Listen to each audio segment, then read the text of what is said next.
It is an age of innocence, an age where experiences determine what you become as an adult.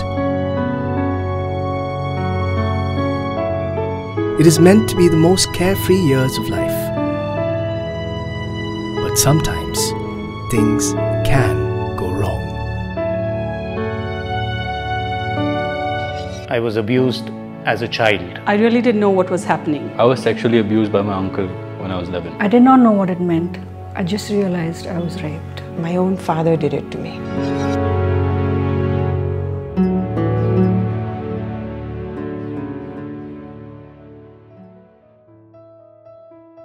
Nearly 80% of us have undergone abuse at some time or another during our childhood. We, most often, deny it, ignore it, or sometimes just don't realize it.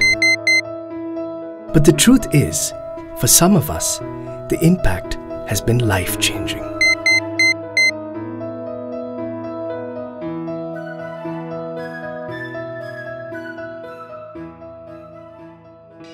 You read about it, you hear about it, and it is happening in most homes.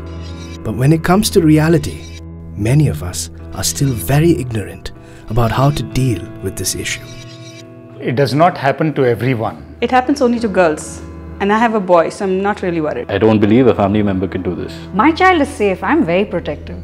As long as ignorance prevails and denials persist, the chances of another sexual abuse will remain a reality in our society. Child sexual abuse is more common than we think or are willing to accept. And the shameful part is that most abusers get away because we consider family honor, model societies say, as more important than how the child is feeling and what the child is going through.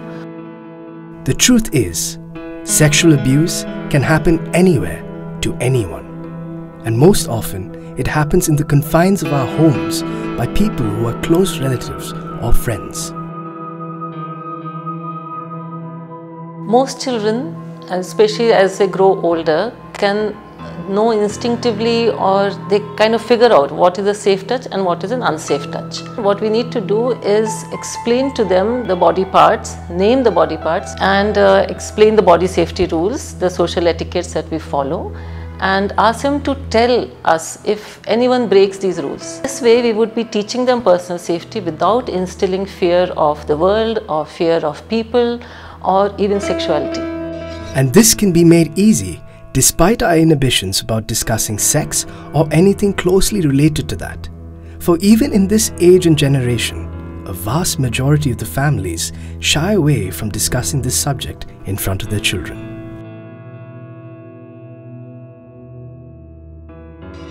I have no idea how to answer my child's questions on how a baby is born. When I'm watching TV, if there's a lovemaking scene, I turn the TV off when my son is around me. Kids know everything today. We don't have to tell them anything. They will learn about sex anyway. Who taught us in the first place?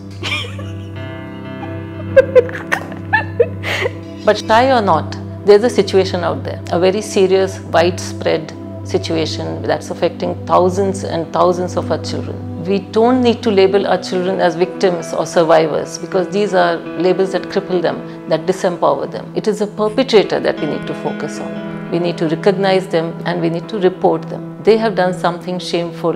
The blame is theirs. Almost all my relationships have been affected because of that. I just don't trust anyone. I still get nightmares. My marriage was affected because I just could not have sex. I wish my parents had the courage to stand by me. Being paranoid, being inhibited, being ignorant, or being unconcerned is not the solution.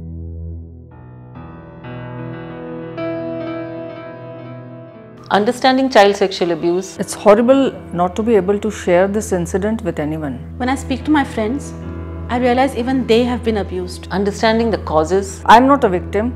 It's not my fault. I am me. It was just an incident. Understanding the impact it has. If we all felt victimized, then it would make life miserable. It's horrible when your parents are worried about their relatives and not you. And understanding the support we need to provide. I wish my parents had the courage to stand by me. If only they had believed me instead of others. That is the need of the hour. Child sexual abuse is here. It's real. It's traumatizing. There is but one solution. Be educated and educate.